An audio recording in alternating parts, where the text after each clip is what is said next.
And we are back now with this week's weirdest encounter. 미국 NBA Top of the news in North Korea.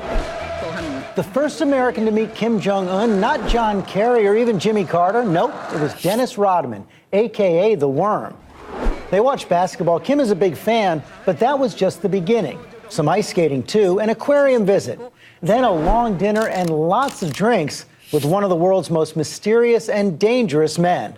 I love him. I love the guys. Awesome. It was amazing how they were so honest. That about a dictator who presides over prison camps, allows millions to starve, and has threatened to destroy the United States. Amazingly, Rodman now has more first-hand impressions of Kim than any other American. There is nobody at the CIA who could tell you more personally about Kim Jong-un than Dennis Rodman, and that in itself is scary. And Dennis Rodman joins us right now. I guess you don't find it scary. No, it's not scary. It's amazing, man. Wow, man. You know what? It was such a great experience. Me and my, I call him my son, Elkin King. We went there, man, and it wasn't supposed to be like that. It was supposed to be like, just meet the guy and just have a good time. And it turned into such an event. And I have to ask you first, when you said you love Kim and think he's awesome, were you aware of his threats to destroy the United States and his regime's horrendous record on human rights? But one thing about that, you know what? I didn't look at all that right there. I understand what he's doing. I don't condone that. I hate the fact that he's doing that. But the fact of it is that, you know what? As a human being, though, he let his guards down. He did one thing to me, been a friend. I didn't talk about that. I understand that. I understand that. Do you think you have a responsibility to ask him about it so that you don't be perceived as sort of propping up his regime, his cult of personality? Well, I think when you grow up in an environment, especially when your grandpa and your father, you know, one thing, the kid's only 28 years old. You called them great leaders. Do you really believe that? No, what I saw in that country, and I saw how people respect him and his family. That's what I mean about that. Aren't great they leaders forced there. to? Huh? Aren't they forced to? Well, I say no, because I think he's going to change something, because he says a different view. Because I sat with him for 2 days, and the one thing he asked me to give Obama something to say and do one thing. He wants Obama to do one thing: call him.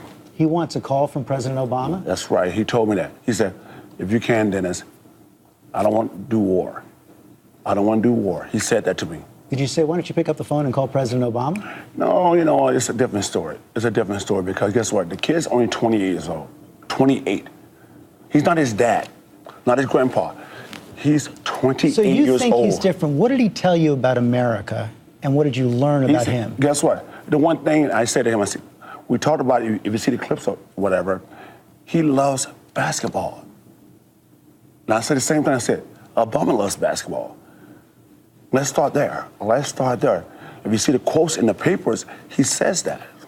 He says that about sports. Both of you guys love basketball so much. So that's one tiny bit of common ground. Did you get any sense from him that he was looking to change the relationship with the United States? Well, one thing about him, one thing I noticed about him, he's very humble.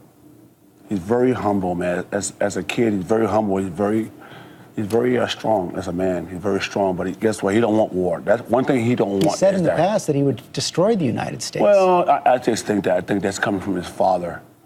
I think as a young man, he don't want anything. What else does he know about the United States and President Obama, from what you could tell? Well, I can tell about him. He does one thing. He loves power. He loves control, because of his, dad and stuff like that. But he's a great guy. He's just a great guy. If you sit down and talk to him, perception is perceiving how things work. A great work. guy who puts 200,000 people in prison camps? Well, and guess what? It's amazing how we do the same thing here. We have prison camps here in the United States? We don't have prison camps. Guess what? This is all politics, right? And the one thing, he don't want to do that. But you know what, dude? It's more like it. I'm not like a diplomat. I don't want to do that. But it sounds like you're apologizing for him. No, I'm not apologizing for him. I think the fact that, he's a good guy to me. Guess what? He's my friend.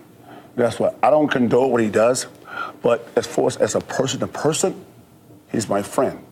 But as far as what he does, but can deal with it. Someone who hypothetically is a murderer, who's your friend, is still a murderer. Well, you know what, dude, seriously, you know what, guess what?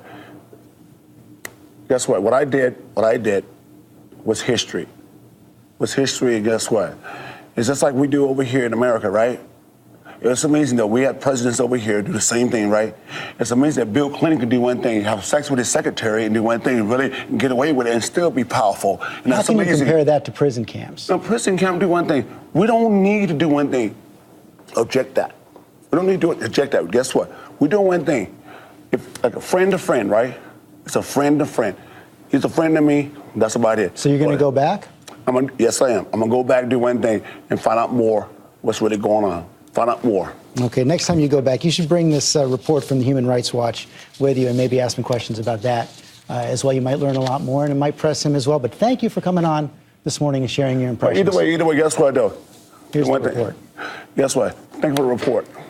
Okay. Guess what? Don't hate me. Don't hate me. Guess what? Don't hate me. Guess what? Don't hate me. I want to get more on this now from Shane Smith, the co-founder of Vice Media, who traveled with Dennis Rodman to North Korea. So, Shane, I mean, I know you had some hope for basketball diplomacy. You've been to North Korea before. Are you concerned at all that this trip may end up propping up Kim Jong-un and giving him a propaganda coup?